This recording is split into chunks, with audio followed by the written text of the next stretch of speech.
At the December 95 In Your House, we would see Razor Ramon team up with Marty Jannetty to take on the 1-2-3 Kid and Sid in a tag team match on the show. Goldust is going to be here and watching the match at ringside, start talking about how masculine Razor Ramon is. He's going to give Todd Pettengill a note, which turns out to be a love letter.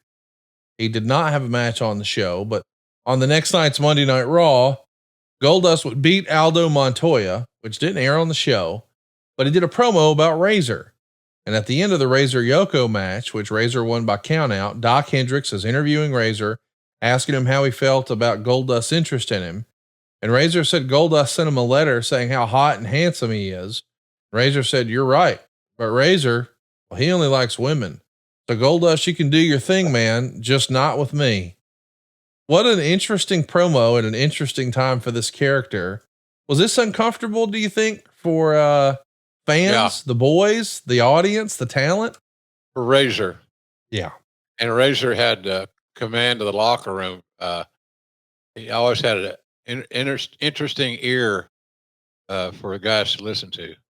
He had, so I think that interview was one that if they had any angst, it was amplified a little bit more by that love letter and all that other bullshit.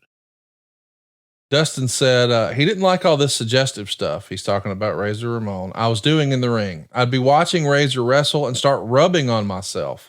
I sent roses to the ring from Goldust. At one point, I walked up to the ring and unzipped my suit while he was beating up his opponent. I stood there licking my lips, then pulled open my suit. It had a big heart painted onto my chest with Razor's name right through the middle of it. Razor charged out of the ring after me.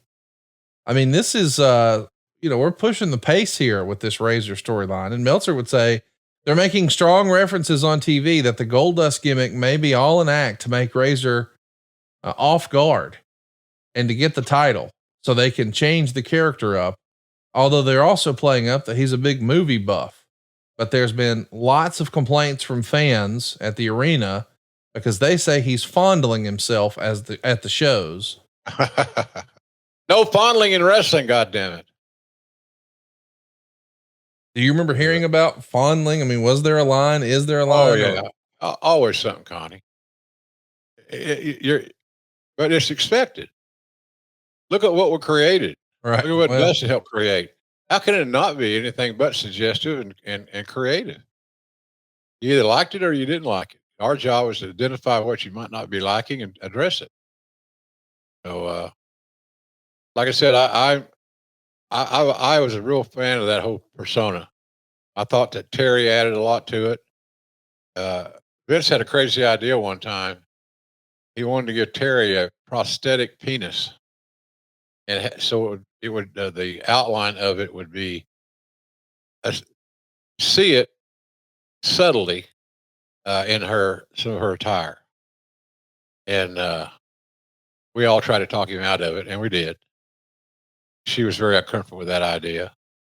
But, when you open the door to the bizarreness and the uniqueness, all we were trying to do is find ways to increase her worth, her value. And the two of them together then would have a better chance in becoming perennial main event talents. Right before the Royal Rumble, it's the go home episode of Monday Night Raw. Vince is going to do an in-ring interview with Goldust, and Goldust says something like, "Mr. Television Announcer, is that an extra microphone in your pants, or are you just happy to see me?" And Lawler starts busting out laughing on commentary. And Goldust is going to talk about how he wants Razor more than he's ever wanted any man or woman, and more than any man or woman could ever want another human being. And Lawler is going to say that Goldust is here. He may be queer, but get used to it because he's going to be your next Intercontinental Champion. Goodness gracious. We're out there. In January of 96, that's on TV. That's nearly 30 years ago. These days, maybe that wouldn't, I don't know, man. It's still, even now, it's kind of jarring, is it not? Yeah. Yeah. It's startling, Conrad. Startling. It brings you back to your senses, so to speak, if there's any sense to be made of pro wrestling in general. But in any event, it was a little startling. That was a well structured, strategic interview that uncovered a lot of information and further built the persona of the androgynous one. The heat is on though, and the pressure is on the company. So during the show, Vince actually reads what sounds like a prepared statement from a lawyer where he says that Goldust doesn't represent the gay community and the subject matter is harassment. And the result is Razor beats the shit out of Goldust, beats him all up and down the hallway, hitting him with trash cans. Goldust hits a low blow, and as he's trying to leave, Razor attacks him again. Now they're fighting outside in the snow. I mean, we're taking some chances here, but we're going for it. And now we're here at the Rumble, and Meltzer said, given the buildup, Goldust was probable to win the Intercontinental as well.